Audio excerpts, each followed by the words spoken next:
जय जगन्नाथ। काली की हूँ मोहिनी एकादशी। आम हिंदू शास्त्र अनुसार 12 मासरे 24टी एकादशी पड़े। यही 24टी एकादशी महत्व है यही दिन आपण फास्ट फ्रॉम ग्रेन माने धान बिरी आउ डाली जातीय शस्य आपण खाइबे। यहीटा हूँ आमर एकादशी महत्व। आउ 24टी एकादशी मध्य 4टी एकादशी हूँ बड़ एकादशी। बड़ एकादशी केमती जानिबे?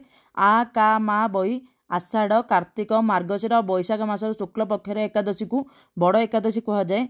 काली की हूँ आमर बड़ एकादशी गोटे मोहिनी एकादशी। मोहिनी एकादशी महत्व हूँ आमर यही मोहिनी एकादशी दिन भगवान विष्णु मोहिनी अवतार ग्रहण करी आमर देवता मानू अमृत पान कराइथिले।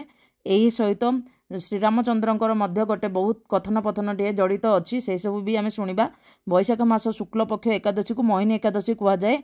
प्रभु श्रीरामचंद्र गुरु वशिष्ठ को पचारे भगवान गुरुदेव एमती एक व्रत कहतु जो समस्त पाप एवं दुख दूर हो पार।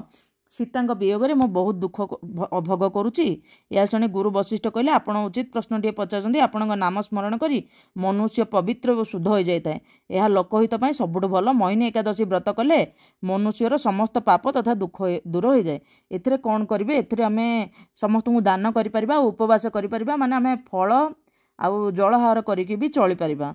यार गोटे किंबदंती अच्छी। एकदा सरस्वती नदी तटरे भद्रावती नामक नगर में धूमिवत नामक चंद्रवंशी राजा शासन करते। धन संपद पूर्ण एवं पुण्यवान धनपाल नामक वैश्य अत्यंत धर्मालु एवं विष्णु भक्त थे। से नगर में अनेक भजनालय कूप सरोवर धर्मशाला इत्यादि निर्माण करते। रास्तार आम जामु निम अनेक वृक्षरोपण करते। तांकर 5टी पुत्र थिला सुमन सद्बुद्धि मेधावी सुकृत एवं धृष्टबुद्धि।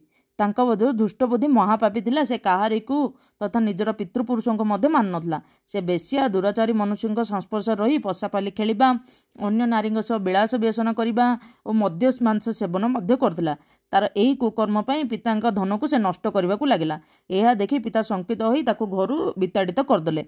घर बाहर पर दुष्टबुद्धि निजर गहना और वस्त्र बिक्री कर चलने को लगिला। जेबे तार समस्त धन सरीगला दुराचारी साथी मैंने ताकू एकुटिया करी छाड़ी पलैले। दुष्टबुद्धि भोक शेष दिन काटिबा सहित दुखरे जीवन काटिबा को लगिला। शेषरे से चोरी करने को लगिला। चोरी करथिया बेले से धरा पड़ला किंतु वैश्य पुत्र बोली ताकू लोक माने छाड़देले। किंतु से तार चोरी काम मध्य छाड़ी नथला।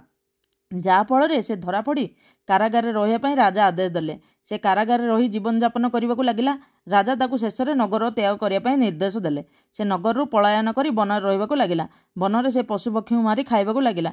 थरे से भोकर व्यथित हो खाइबा घूरी बुलला। घूरी बुलुथिबा बेले कैड्य नामक ऋषि आश्रम में पहुँचला। से दिन बैशाख मास थिला। ऋषि कैड्य नदी स्नान सारी फेरुथिबा बेले तांको अदा वस्त्रु किछि बुंदा पानी दुष्टबुद्धि पर पड़जा फल मन में सद्बुद्धि प्राप्त होला। से कैड्य मुनि को प्रणाम करी कहला, हे मुनि मु मो जीवन में अनेक पाप करछि। पापरु मुक्ति होगापाई उपाय कहतु। यह शुणी मुनि कहले, बैशाख शुक्ल मोहिनी एकादशी व्रत कर तुमर समस्त पाप नष्ट दूर हो जाओ।